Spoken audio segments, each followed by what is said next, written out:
Hey, Mark King here, and here's a this is something slightly different. This is from Canada, right? It's from the CBC, right, which is a Canadian Broadcasting Company, right? So if you don't know, they're a bunch of I find them to be a bunch of lefty lunatics. All right, no, people hate Trudeau for a reason, but again, Canadians had a chance to save the country a year ago, and they voted for Trudeau again. you know, All right, so this has a lot in here to unpack, but this just has to do with manipulation, right? So anyway, so some Canadians who receive unsolicited copy of Epic Times upset by claim that Canada was behind virus. Okay, so keep that title in mind, right? This is really involving bias and just how not to do journalism, really. So this was this fine print by the editor's note down here, right? So this is a headline here, right? How the Chinese Communist Party endangered the world, right? So keep all these things in mind. So editor's note: this story has changed from the original version. The headline on the story when it was first published cited a quote from a recipient of the Epoch Times special issue who felt some of its content was racist and inflammatory. The headline has been changed, and additions that have been made in the article to clarify that the CBC had originally heard from multiple sources who received the mailing and were upset by the content. The earlier our headline also incorrectly stated that Epoch Times claimed China made the virus as a bioweapon. A commentary in the paper did ask the question: is the novel virus outbreak in Wuhan an accident occasioned by weaponizing the virus at the lab? Okay, anyway, the point of that is they seem to be, again, the Canadian Broadcasting Company, they seem to be at war with, like, how do I say this? They seem to try to badmouth Epoch Times, but to me, they tend to be a little bit more fair if you're dealing with the Epoch Times. So let's get into this, right? The Epoch Times, the newspaper, has polarized people over its content is coming under fire for advancing conspiracy theory, the origin of the virus, and having delivered straight into people's mailboxes unsolicited. Some Canadians who received it by mail postcards says he is forced to deliver it, or angry over the special eight-page edition of the paper exploring the idea that the virus. Okay, so like I said, I won't get too much into this. So this is an article that ties into this. This is from the Epoch Times itself as a response. So CBC changes headline 3 times, removed more than 300 comments. CBC must retract this one-sided article and issue an apology. This is by Cindy Gu. Okay, so anyway, this is our second public statement on the CBC's coverage of the Epoch Times special edition. They have a first statement, we won't get into that. Anyway, I would like to give you an updating developments surrounding the CBC's slanderous coverage of Epoch Times. I would like to also set the record straight that the Epoch Times special edition is no way advancing conspiracy theories. Again, you see how the Canadian Broadcasting Company, how they try to so I want to say that Canadian Broadcasting Company is actually owned by the government, but I hope I'm not confusing it with the BBC. But I think it is owned by the government, right? So I will write in the description of it is just to double check with my thinking here. Since its initial publication of the article on April 29, CBC has quietly made substantial changes to headlines 3 times, all without informing readers of the change or issuing a correction. Again, this is crony journalism. This is terrible journalism, and you see this across the board. You see this from again. I'm still trying to wrap my head around. But besides, like, I would say they're evil, but it's such blatant disrespect of journalism ethics. You don't do what they're doing, and you don't try to hide your retraction. That's the problem. They're trying to hide your retractions. You don't do it, or sometimes they intentionally retract it like a week later. This is, again, going to journalism school, these things were some of the biggest no-nos. Okay, these things were fireable offenses. Okay, these people who write for these companies, they shouldn't write for them. If they don't have no journalism ethics, they shouldn't write for them.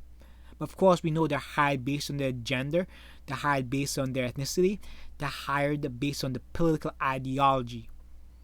Okay, again, in almost every industry, you see this in the coastal regions or in the big cities. Okay, I experienced this in teaching.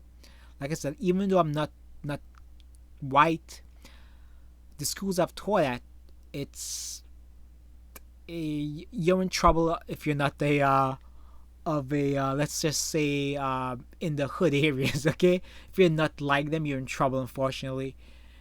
And I won't get too much into that. I've touched upon it tons of times. I will touch upon it again and again and again. you know. Okay, so anyway, here's the original version. Racist and inflammatory. Canadians upset by Epoch Times claims China behind virus made a bioweapon. The second version, some Canadians who receive unsolicited copy of Epoch Times upset claim was behind virus. Third edition, some Canadians see claims in Epoch Times about the original virus as racist and inflammatory. Fourth version, some Canadians who receive unsolicited copy upset by a claim China was behind virus.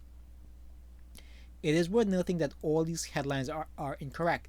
The reality, as can be seen on the cover of our special edition, was the virus was the with main focus on the CBC's article, is that we wrote the Chinese Communist Party cover-up led to a pandemic, now threatening the lives of people around the globe. This is a fair headline. Okay, based on everything we know, it's a fair headline. Yeah, I won't get too much more into this. This is just technical details.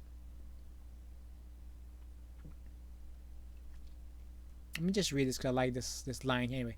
It's clearly that and squarely puts the blame and cover up on China's ruling Communist Party. As a Chinese immigrant myself, the author, she looks Chinese, so she is. I understand very well the difference between Chinese Communist Party and China, and the Chinese people who have been biggest victims of the CCP's cover up. But the CBC's article is not making this distinction. It is instead helping to push the communist regime's line that the party and China are one and the same. Okay, again, the Chinese people are not bad. The communist ruling party is terrible. Okay? This is awful journalism by the CBC. And let me just read about the deleting comments, right? Over the past 2 days, we have received phone calls from the CBC readers telling us that comments on the article where CBC were removed. Okay, so again, this is what I hate about, like, even on YouTube, when I leave comments, I notice it gets immediately removed. No, and I try to talk very eloquently. It'll be no racism in there, but I'll use stats, and if you say the wrong things about the wrong race or wrong gender, it can be removed. You know, again, one of the things that they found, they done studies, right? What they find is that readers used to learn more from the commentary section rather than the actual article itself. I used to go to this, it's not the Gothamist. Jeez, this is really good. Damn it, I can't remember. It's been so long. I haven't been there, you know. A lot of these sites I haven't been to in like years because I felt like they betrayed me.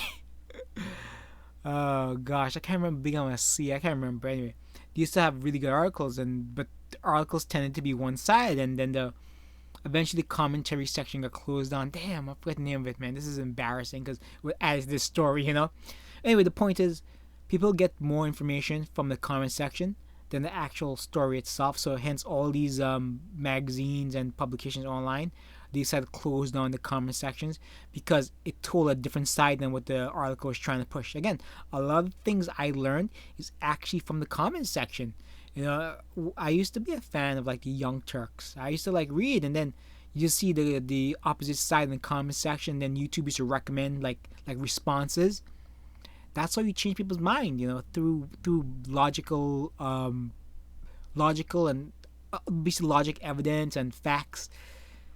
And since they decided to ban people like on Twitter and YouTube, it's like, again, all this we have to keep in mind. An election is coming up. They're prepping themselves. All right. So I went on too long about this article and stuff like this, but anyway, that's that. Let me just finish up, and nothing more to say actually.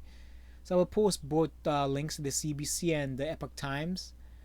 And again, all these state-sponsored media sites and the social media sites, they're terrible, they're evil, they're awful, and they seem to all be on the same side as the communists.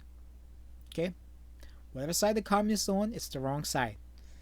Take care, share, save, subscribe, thumbs up. See you later. Bye.